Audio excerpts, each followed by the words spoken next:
Hey guys, in this video I'm going to explain the rules for copyright ownership of commission works. The Copyright Act of 1976 provides that the copyright ownership rests initially in the author or authors of the work. As a general rule, the author is the person who actually creates the work. That is, the person who translates an idea into a fixed, tangible expression is entitled to copyright protection. A work that is made for hire is the exception to this general rule. When a work is classified as one made for hire, it determines not only the initial ownership of the copyright, but all rights under the copyright. Works made for hire can arise from work by either employees or independent contractors. To determine whether the work is for hire under the Copyright Act, courts have used various factors to distinguish between employees and independent contractors, such as the following. First of all, the manner of payment. For example, like employees usually receive salary from which payroll taxes are deducted, while freelancers frequently receive like a flat fee. Next is the degree of supervision and control exercised by the employer. Next is the skill required to execute the work. And lastly, a written agreement stating that the art will be considered a work for hire. If the work was prepared by an employee, then the employer is automatically considered the author, unless there is an express written agreement otherwise. If the work was prepared by an independent contractor, the work is owned by the independent contractor, unless it is a specially ordered or commissioned work.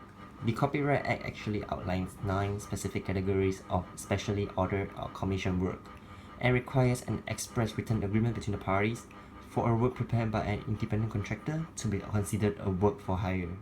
The 9 specially ordered or commissioned work are works for use as: first of all, a contribution to a collective work. Next, a part of a motion picture or other audiovisual work. Other than that, it can be a translation, a supplementary work, or a compilation. It can also be an instructional text, a test, or answer material for a test. And lastly, it can be an atlas. Next in this video, I'm going to explain how the rules for copyright ownership of commission works with some appropriate examples. First of all, the example of the controlling Supreme Court case on the issue is Community for Creative Nonviolence and RAID. In this case, CCMV actually hired RAID, a sculptor, to make a statue called Third World America. CCMV conceived the idea of the statue, and CCMV members directed enough of RAID's work to ensure that he produced a sculpture that met their specifications. But the extent of control the hiring party exercises over the details of the produce is not dispositive. Indeed, all the other circumstances weighed heavily against finding an employment relationship. In particular, RAID was a sculptor, a skilled occupation. RAID was free to decide when and how long to work, and CCMV did not actually pay payroll or social security taxes, provide any employee benefits, or contribute to unemployment insurance or workers' compensation funds. The Supreme Court held that RAID was not an employee of CCMV, but an independent contractor.